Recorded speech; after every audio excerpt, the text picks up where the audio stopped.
आज के दौर में विज्ञान ने इतनी तरक्की कर ली है जो कि पहले कभी कोई कल्पना भी नहीं कर सकता था। और इसी कल्पना को पूरा करने में हमारे वैज्ञानिकों ने हर संभव प्रयास किया है।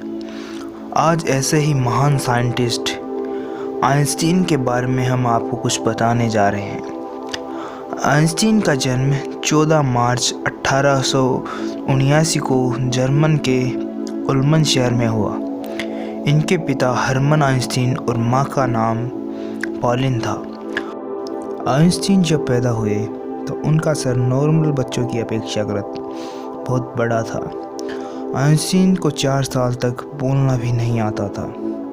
यह देखकर उनके माता पिता चिंतित थे, लेकिन एक दिन खाने के समय अचानक वे बोल पड़े, ओह, सूप बहुत गर्म है।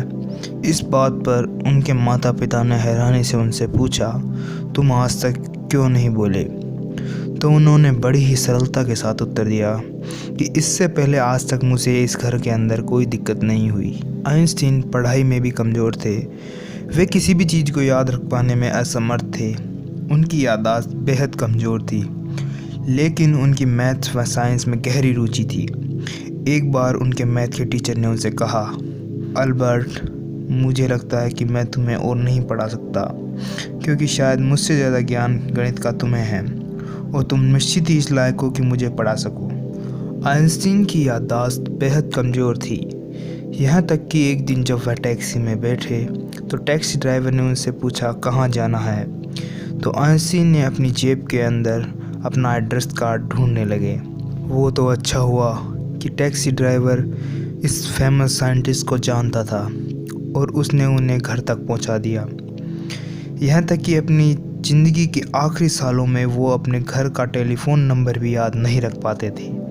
वे कहते थे कि जिस चीज़ को मैं आसानी से ढूंढ सकता हूँ उसे याद रखने से क्या फ़ायदा।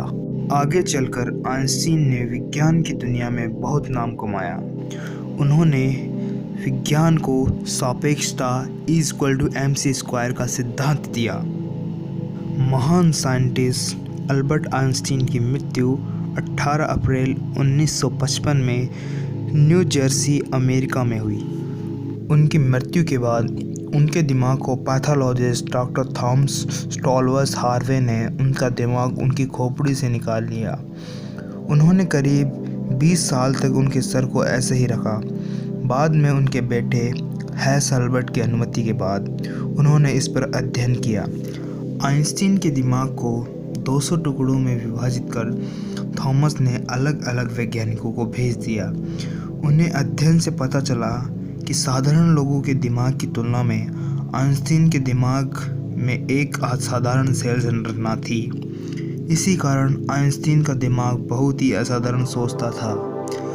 थॉमसन की मृत्यु के बाद अल्बर्ट आइंस्टीन के मस्तिष्क को अमेरिका के संग्रहालय में सुरक्षित रखा गया है। Thanks for watching. Like, comment and share and subscribe our channel.